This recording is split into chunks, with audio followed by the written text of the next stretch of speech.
Bien, Dios les bendiga y les doy la bienvenida de nuevo y gracias por continuar conmigo viendo el video ahora del video número 2, bosquejo 2A, el título del estudio número 2, poniendo el fundamento, Jesucristo, la piedra angular.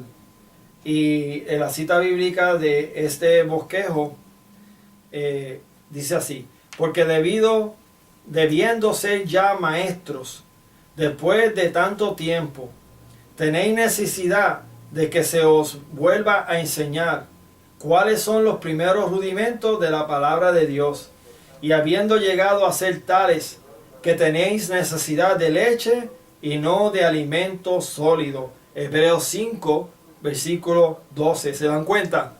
Los que me siguen siguiendo del otro video, hablamos de Jesucristo como piedra angular, piedra que fue rechazada por los edificadores. Hablamos de quiénes eran los edificadores de aquel entonces, del tiempo de Jesús: los fariseos, los sumos sacerdotes. Los sacerdotes quisieron entonces prenderlo y encarcelarlo, pero lograron después acusarlo delante de Pilato y que lo crucificaran. Se salieron con la suya y el Satanás lo usó a ellos para afligir el calcañar de la simiente de la mujer por medio de la muerte de la cruz.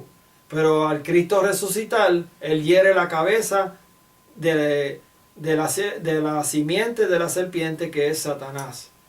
Bien, y hablé de eso también en el otro estudio, en el primero, o sea, del bosquejo 1A.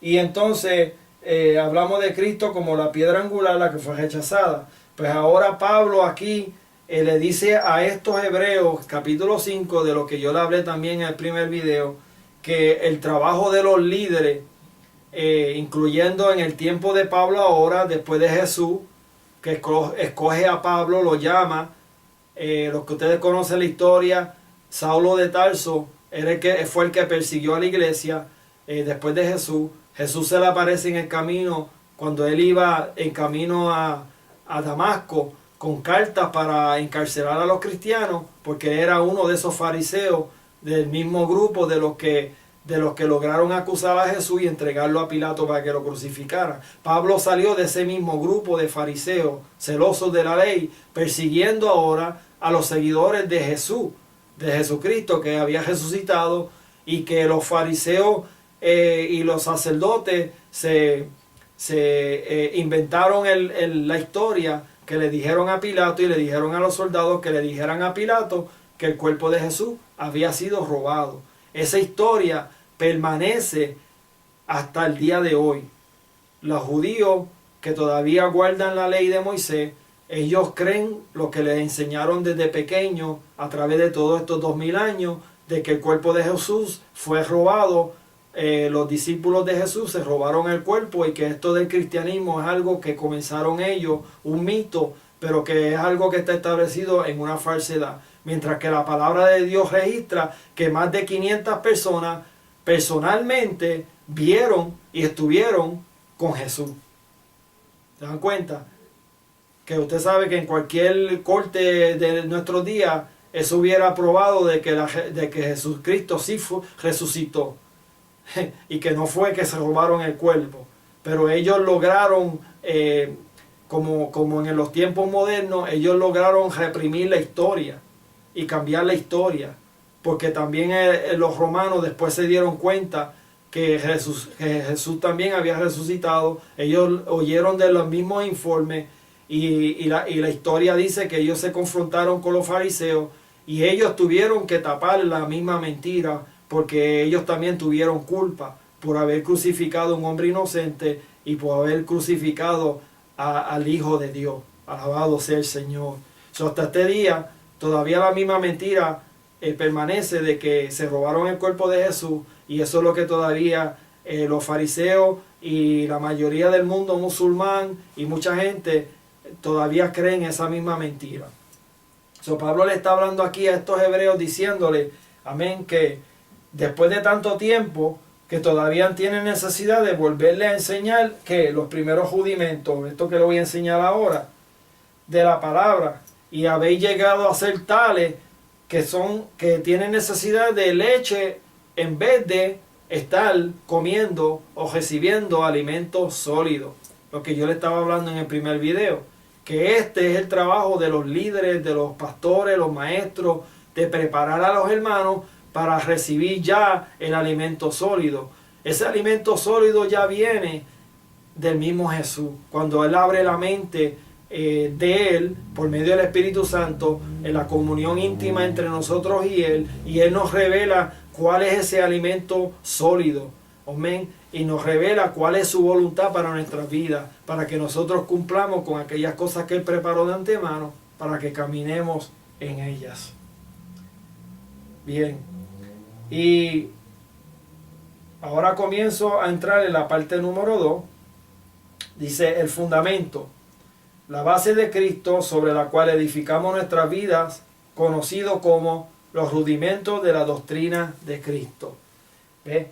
Y este es el texto bíblico que establece cuáles son esos rudimentos, que fue lo que yo usé como fundamento para establecer este estudio, para beneficiarlos a cada uno de ustedes.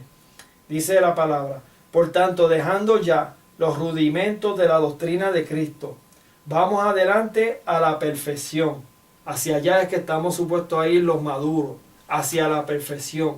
Esa palabra perfección, cuando usted la busca, el significado bíblico, el significado de perfección es madurez y estar completo, enteramente preparado para cualquier obra. Eso es lo que quiere decir la palabra perfección, según Pablo lo usó en sus cartas. Dice, no echando otra vez el fundamento del arrepentimiento de obras muertas, de la fe en Dios, de la doctrina del bautismo, de la imposición de manos, de la resurrección de los muertos y del juicio eterno. Y esto haremos si Dios en verdad lo permite. Y esta cita se encuentra en Hebreos capítulo 6, versículo 1, versículo 1. Él da la lista de todos estos rudimentos que ya ellos debieran de haber pasado, o sea, ya estar edificados sobre ellos y yendo hacia la comida sólida y hacia la perfección. ¿Ve?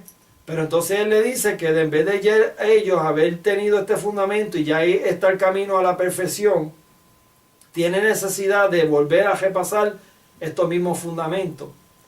Estos mismos fundamentos son los que yo he utilizado para enseñarle a ustedes, repasarlos con ustedes. Porque si se dan cuenta, el orden de ellos es el orden progresivo de cómo nosotros comenzamos a caminar con Dios en nuestros primeros principios hasta llegar a la doctrina del juicio eterno. ¿Se dan cuenta? Es una doctrina progresiva hasta llegar al juicio eterno, para librarnos de ese juicio, para que sepamos qué es lo que espera a estas personas que están caminando camino a muerte, que es este juicio eterno. Para nosotros nos espera un juicio o un futuro glorioso en comunión con Dios, pero eso lo vamos a repasar en estos estudios ahora. Bien, y aquí he puesto rudimentos de la doctrina de Cristo. El primer rudimento tiene que ver con arrepentimiento. El segundo tiene que ver con la fe en Dios. El tercero con la doctrina de bautismo. El cuarto con imposición de manos. El quinto con la resurrección. Y el sexto con el juicio eterno. ¿Ves que va progresando desde arrepentimiento, fe en Dios, doctrina de bautismo, imposición de manos, resurrección y juicio eterno? Y ese es el fundamento básico que yo les dije en el primer video, que lo hice de esta manera para que los diferentes grupos, sean metodistas, bautistas, adventistas, católicos, pentecostal, que se reúnan y usen estos estudios como un estudio fundamentales. Le he dado solamente lo más fundamental que encontré para que ustedes puedan añadirle de acuerdo a las doctrinas que su movimiento enseña. Porque, por ejemplo, yo viniendo de la Iglesia de Dios, nosotros teníamos una declaración de fe que eran como creo que 15 o 16 artículos. Y las doctrinas fundamentales subía, creo que eran 22 a 26 doctrinas. Esas 22 a 26 doctrinas, y si yo le estoy dando solamente 6, usted le puede añadir hasta 20 más. Y muchos movimientos tienen muchas doctrinas más. ¿Se dan cuenta? Se puede expandir esto a lo que usted quiere expandirlo para que se ajuste a las creencias particulares de ese movimiento. Por eso lo escribí de esta manera. Bien, entramos ahora al primero, que es rudimento de arrepentimiento de obras muertas. Y esta cita se encuentra, se encuentra en Mateo 3, del 1 al 11. Amén, pero yo solamente le voy a leer este versículo que dice así, Mateo capítulo 3, versículo 7 al 8, que dice, pero cuando vio que muchos de los fariseos y saduceos venían para el bautismo, les dijo, camada de víboras, ¿quién les enseñó a huir de la ira que está al venir? Por tanto, den frutos dignos de arrepentimiento.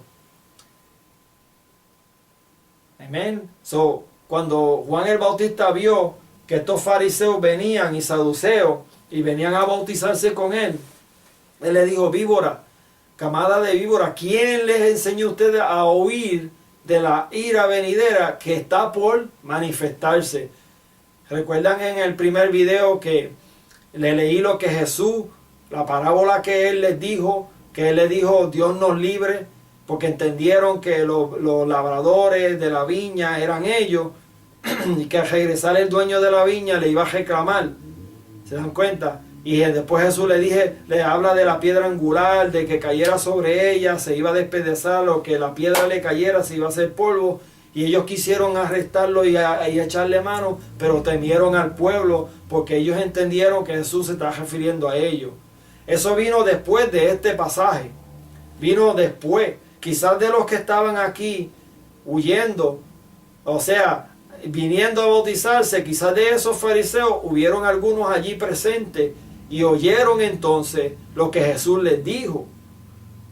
Y ese era el juicio que le estaba anunciando Jesús, que iba a caer sobre ellos, porque ellos eran los labradores. Ellos estaban supuestos a preparar la viña para cuando viniera Jesús encontrarse un pueblo esperándolo para escuchar palabra, el mensaje de lo que el Padre le había dado, de cuál era el camino a la salvación, cuál era el camino para subir al monte santo donde estaba el Padre. Y Jesús les iba a dejar saber cuál era ese camino y les iba a anunciar. Y desde Deuteronomio 18 leímos que el Padre, por medio de Moisés, Dios había dicho, y el que no le escuchare, yo le demandaré. ¿Se da cuenta? Ahora Jesús le está anunciando aquí a los fariseos del juicio que iba a venir sobre ellos, porque ellos eran los que estaban supuestos a preparar la viña para cuando viniera el Señor. Y ellos entendieron que se refería a ellos mismos. Ahora, mucho tiempo antes, cuando todavía Jesús no se había manifestado ni había venido donde Juan, ya antes de Jesús venir al bautismo, ellos ya estaban buscando el bautismo.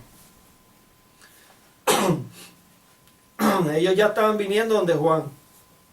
Por eso Juan le dice a ellos que quién les enseñó a huir de lo que iba a venir, de la ira que iba a venir, del juicio. Punto B tiene un blanco y dice, este es el subtítulo, y de aquí ustedes pueden buscar de este subtítulo, escoger palabras clave. Perdón. Un momentito, voy a tener que tomar un traguito de agua, ustedes me perdonan.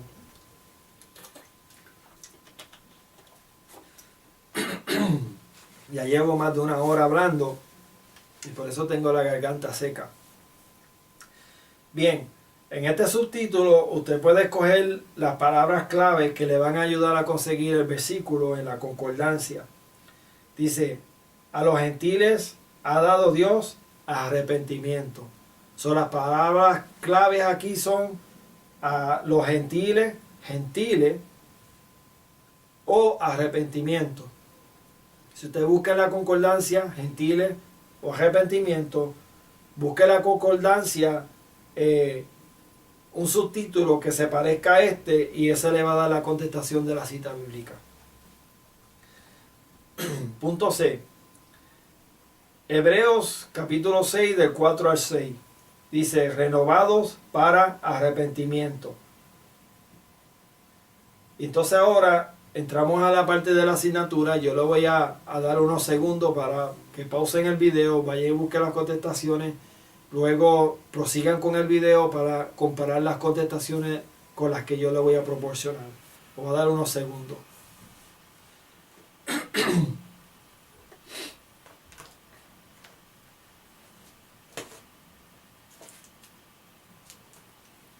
Bien.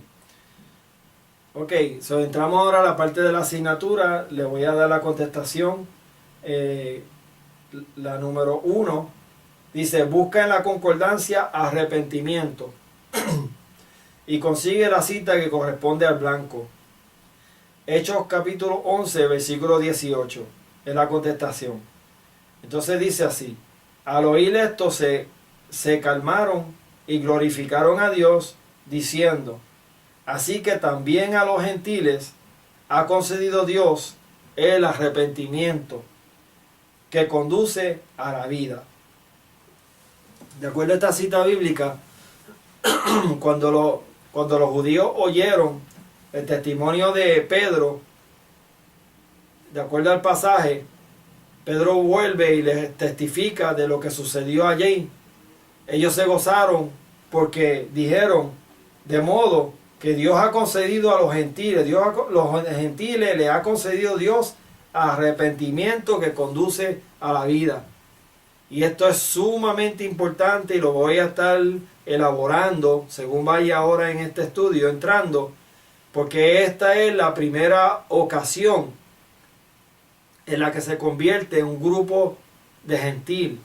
En otras palabras, de las personas que los judíos consideraban como los gentiles, los del mundo, como unos perros, como que no merecían de las promesas de Dios, pues ahora Dios está, por medio de Pedro, aquí alcanza a la casa de Cornelio y él testifica a los judíos de lo que Dios había hecho con ellos. Y después vamos a estar leyendo más el pasaje, lo vamos a estar repasando y explicando un poquito más. Número 2. Lea Hechos 1 de versículo 1 al 18 y busca en un comentario bíblico y contesta la siguiente pregunta. ¿Se dan cuenta?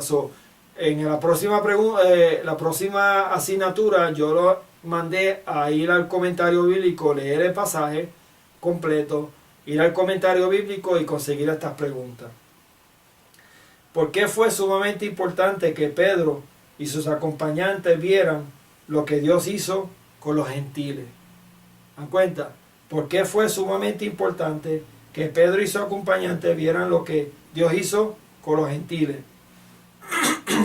Perdón. Y quiero enfatizar que los convertidos judíos creían ser los únicos privilegiados en recibir las señales del nuevo pacto, el sello del Espíritu Santo. Recuerdan que perdonen, que cuando Jesús le prometió a los apóstoles que Él iba a enviar el Consolador, el Espíritu Santo, y que Él los guiaría a toda verdad y a toda justicia, le dio la promesa de nuevo pacto, y todo lo que las promesas que ellos recibieron eran de acuerdo al nuevo pacto. Pues ellos creían que ellos eran los únicos que eran los merecedores de esas promesas y que esas promesas eran exclusivas para ellos. Pero ahora aquí Dios les revela a ellos, por medio de la experiencia que tuvo Pedro a ir a la casa de Cornelio, ver esta conversión. Dios le deja ver a Pedro y a los judíos que le acompañaban que las promesas del nuevo pacto de arrepentimiento para vida no era solamente para los judíos y la casa de Israel, como ellos creían desde Jeremías 31 al 34, sino que también ahora Dios le había concedido el mismo pacto, la misma promesa a los gentiles que creyeran y confesaran a Jesucristo como Salvador. Ahora ellos comienzan a entender que si Dios le concedió esto a ellos, ¿quiénes eran ellos para pararse en el medio? ¿Quiénes eran ellos para evitar de que Dios le concediera la misma promesa? Y eso es lo que ellos están comenzando a descubrir. Luego, cuando Pablo elabora sus cartas y escribe la carta de Gálatas, ahí en el capítulo 3, como le mencioné en el primer video, Pablo comienza a revelar que es por medio de la promesa que Dios le hizo a Moisés, a Abraham, en Génesis de versículo 2, de que por medio de su simiente bendecería a las naciones, la que las bendeciría a todas las familias de las naciones. Pues ahora esa bendición, según Pablo en Gálatas capítulo 3, por medio de la simiente de Abraham, que era Jesús, pues ahora todos nosotros entramos por medio de la fe a compartir de las mismas promesas. Pero todavía aquí apenas Pedro y los judíos que le acompañaban están comenzando a darse cuenta de lo que Dios también le iba a conceder a los gentiles. Bien. Punto número 3 de la asignatura. ¿Qué significa para nosotros que salimos de entre los gentiles este acontecimiento? Hechos 11 del 1 al 18. Pues ahora yo les pregunto a ustedes, ¿qué significa para nosotros que salimos de entre los gentiles, este acontecimiento? Y lo que significa para nosotros, de acuerdo a Matthew Henry, la página 851 y 852, voy a ponerme los espejuelitos por aquí para leerle esto.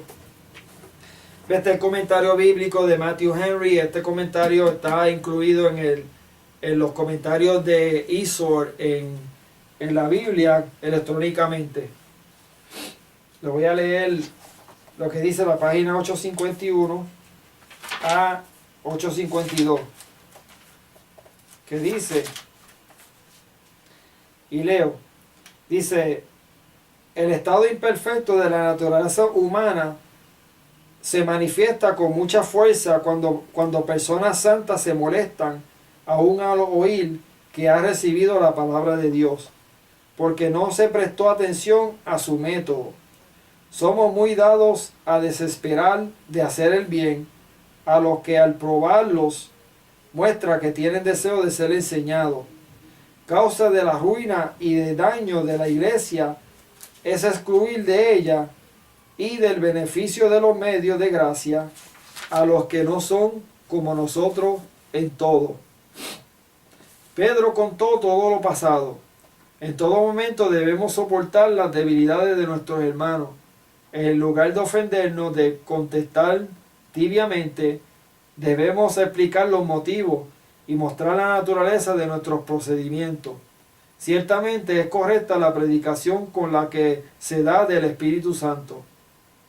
Aunque los hombres son muy celosos de sus propios reglamentos, deben cuidarse de no resistir a Dios, y quienes aman al Señor le glorifican cuando se aseguren que ha otorgado arrepentimiento para vida a todos sus congéneres pecadores.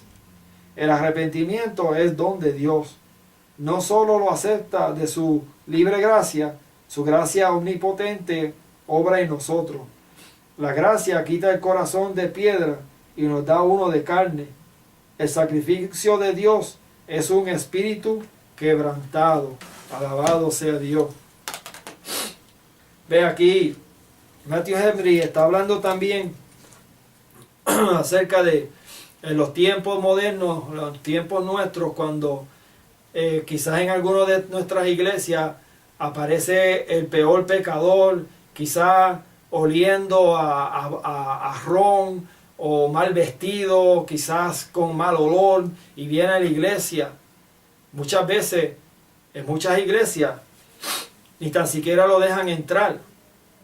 Le dice, no, tienes que irte y cuando tú te bañes y estés bien oloroso, vuelve de nuevo. O sea, muchos sitios los rechazan, no le dan la entrada, porque piensan que se va a dormir o que viene pero no sabemos si Dios lo está trayendo y viene arrepentido, viene tocado de parte de Dios, viene con remordimiento, y quizás ese sea el momento que Él quiera y sienta de parte de la voluntad de Dios de entrar por la iglesia así como está, para ir a arrodillarse al altar y llorar y abrirse delante de Dios y pedirnos a nosotros que oremos por Él.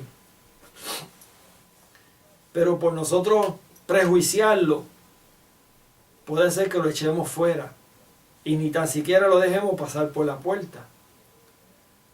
Y no estemos entendiendo que puede ser que ese sea el momento que Dios quiera salvar su vida, que sea el momento que Dios ha esperado para tocarlo, traerlo y para probarnos a nosotros, a ver si nosotros le vamos a impedir que reciba la vida eterna en ese momento, que haga confesión de fe. Y aún la Biblia dice acerca de los que hospedan personas, que sean hospitalarios y que reciban huéspedes, visita en sus casas, porque mucha gente sin saberlo hospedaron ángeles. Y quién sabe que Dios envíe un ángel vestido como borracho, quizás sucio, y quiere entrar por la iglesia a traernos un mensaje de Dios, y porque nosotros prejuiciamos, lo juzgamos, no lo dejamos entrar y perdemos la bendición, y después Dios termina revelándonos a nosotros que hicimos mal porque nos quiso hablar y le echamos fuera. Ay de nosotros, ¿verdad? Cuando venga alguien por ahí y nosotros le demos con un puntapié y lo echemos para el lado sin saber que Dios está probándonos para ver si le rechazamos. ¿Se dan cuenta? Entonces, por eso tenemos que tener cuenta a quienes echamos fuera, a quienes estamos rechazando, a quienes le estamos impidiendo que venga y reciba a Jesús.